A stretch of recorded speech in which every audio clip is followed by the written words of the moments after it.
You know that person who turned down the high-paying job? The one who leaves work at 5 p.m. sharp while everyone else stays late?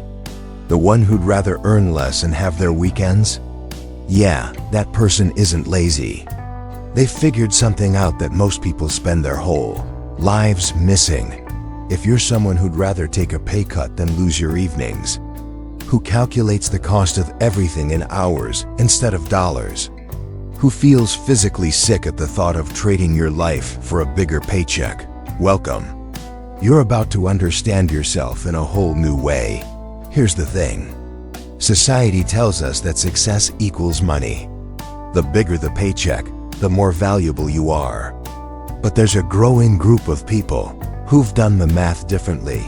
Psychologists call this temporal discounting reversal.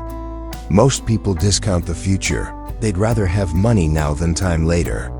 But you've reversed it. You're willing to have less money now to have more time period. And here's what's fascinating. This isn't about being rich enough to not care about money. Some of the most money-focused people are wealthy. And some of the most time-focused people are barely scraping by. It's not about what you have. It's about what you've realized. You've realized that time is the one resource you can never get back. Money comes and goes. You can make more, lose it, make it again. But time? Every hour you trade is gone forever.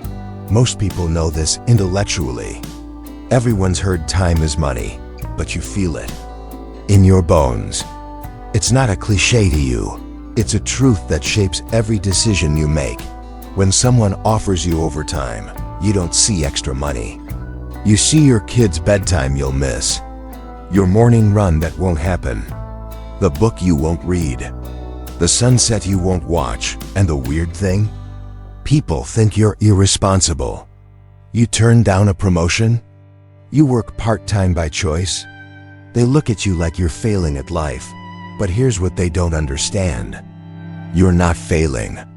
You're opting out of a game where the prize is money you'll be too old or too tired to enjoy. Psychologists have studied this. They call it time affluence versus material affluence.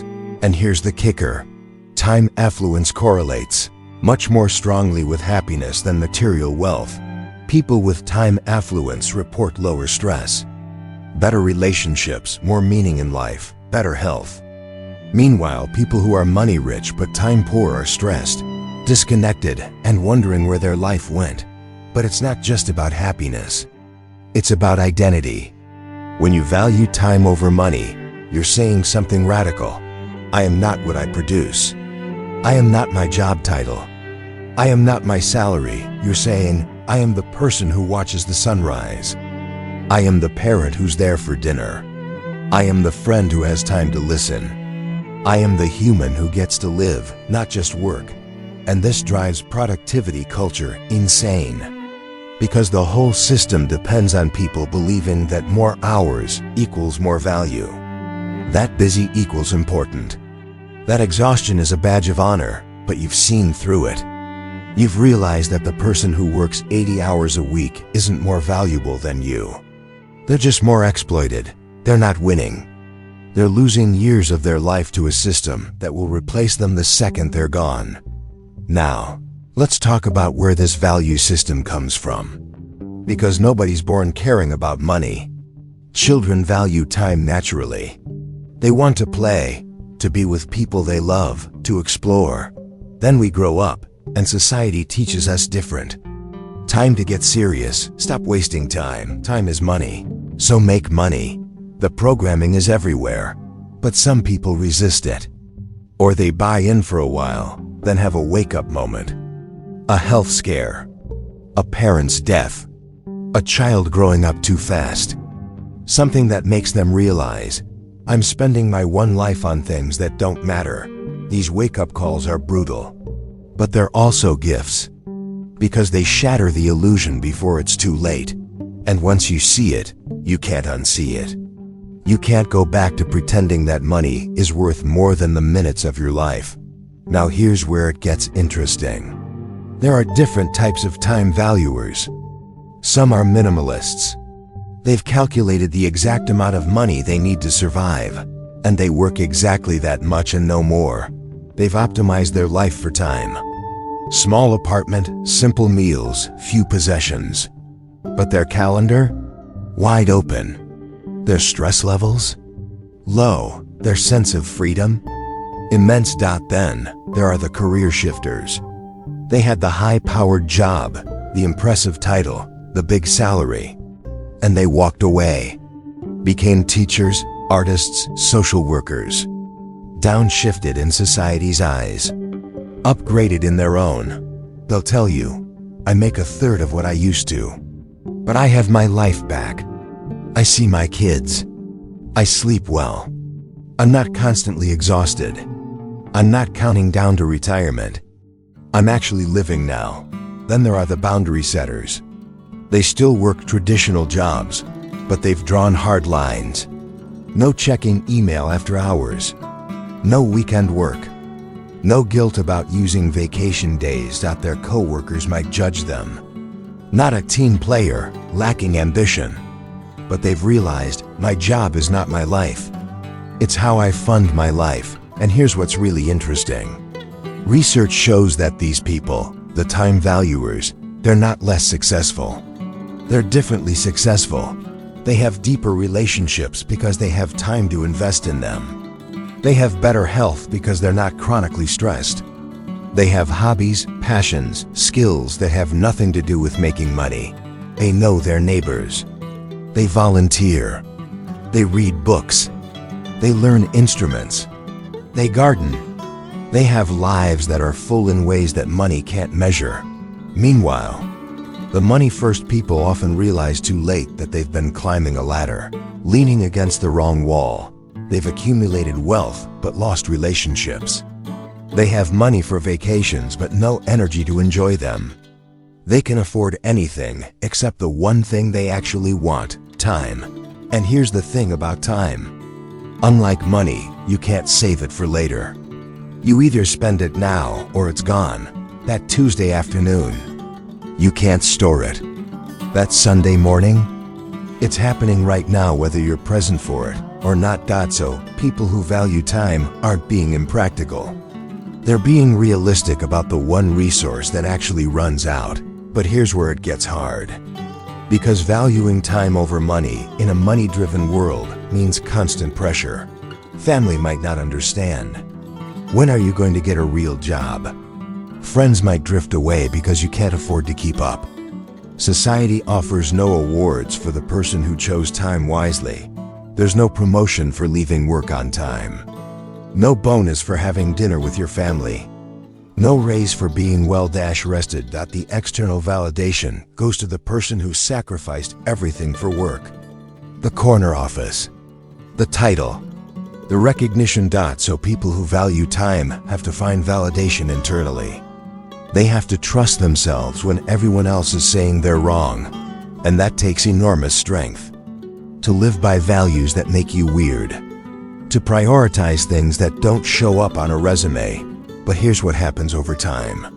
While the money chasers are burning out, having midlife crises, getting divorced, developing stress-related illnesses, the time valuers are steady.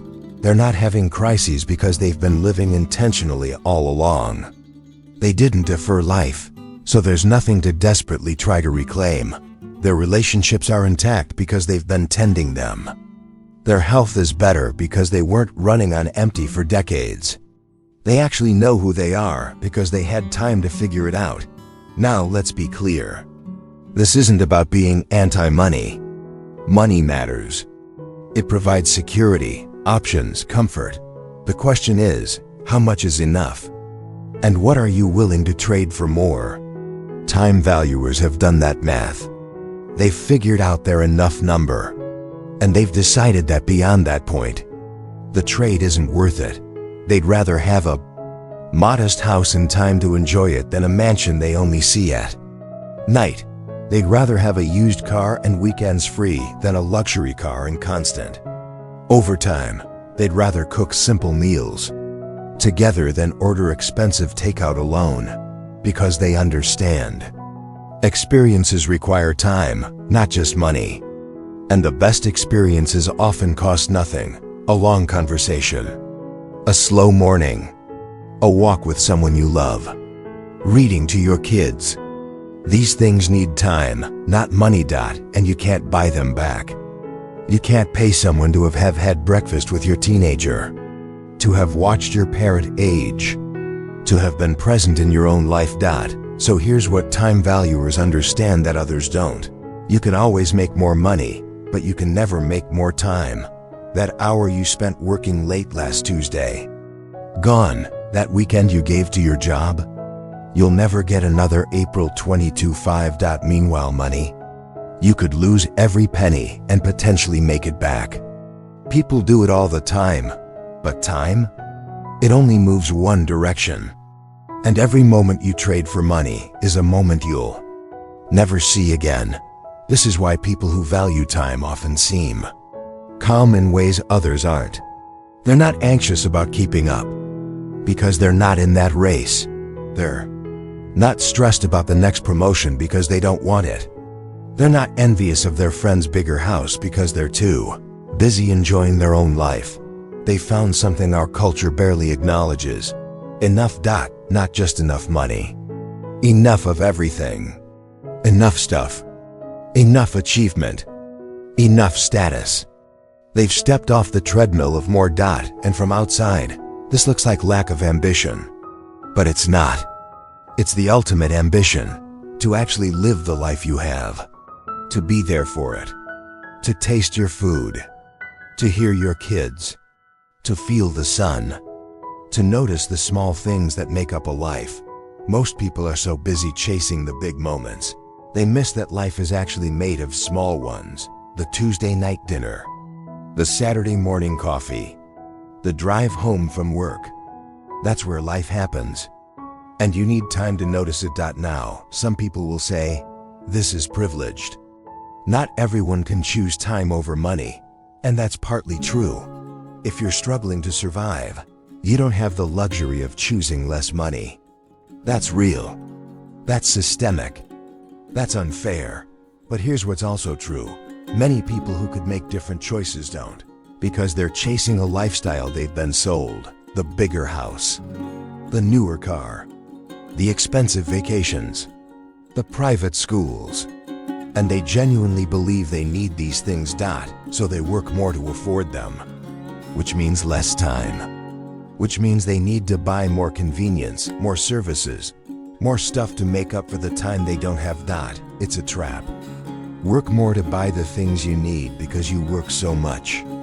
And many people never step back far enough to see it. But time valuers have stepped back. They've questioned the assumptions. Do I really need this? What am I actually trading for it? And often, the answer is no. They don't need it. They just thought they did because everyone else has it. So they opt out. Smaller house, older car, staycations, public school. And suddenly, they need less money, which means less work, which means more time. It's not deprivation. It's liberation. They're not sacrificing. They're choosing. And here's what they've discovered. Less stuff, more life. Less status, more peace. Less money, more time. Less of what doesn't matter, more of what does. Now, this isn't easy. Even when you've made the choice, there are hard moments. When your friend is talking about their European vacation and you're camping locally. When everyone's upgrading their house and you're staying put. When you can't afford the thing everyone else seems to have, those moments sting. Even when you know you're making the right choice for you, FOMO is real. Comparison is real. But here's what time valuers do. They look at what they have. The Tuesday dinner with their kid. The morning run. The book club. The garden. The sunset they actually watched. And they realize I wouldn't trade these for anything. Not for the bigger house. Not for the fancy vacation. Not for the status. Because here's the secret that time valuers know. You can't Instagram a Tuesday night dinner, but you can remember it forever. You can't put "was there for my kid" on a resume, but it might be the thing that matters most at the end of your life. You can't measure peace, but you can feel when it's missing. So the psychology of people who value time over money isn't complex. It's actually devastatingly simple. They've realized that time is life. Not a metaphor, not a saying. Literal truth. When you spend time, you're spending life. When you waste time, you're wasting life. When you invest time, you're investing life and money. Money is just a tool. Important, useful, but still just a tool. A tool you use to protect and enable your time. Not something you sacrifice your time to accumulate. So if you're someone who's turned down more money for more time, who leaves work when work is done, who's built a life around being present, you're not failing. You're succeeding at something most people miss entirely. Actually living your life while you have it. You're choosing Tuesday over someday. Now over when I retire. People over profit. Moments over money. And when you're old, you won't regret the money you didn't make. But you will treasure every moment you chose to be present for. Because in the end, the only time that matters is the time you were actually there for. The rest, it happened without you. And that's the tragedy most people don't realize until it's too late. So if you value time over money, you're not weird. You're awake. You've figured out what most people spend their whole lives missing. That time isn't something you have. Time is what you are. And spending it wisely isn't about productivity or optimization. It's about presence. It's about being here, now, fully alive. So tell me, do you value time over money? Or are you still figuring it out? And if you want more psychology that makes you see life differently, the next video is waiting. Click it. Your perspective is about to shift again.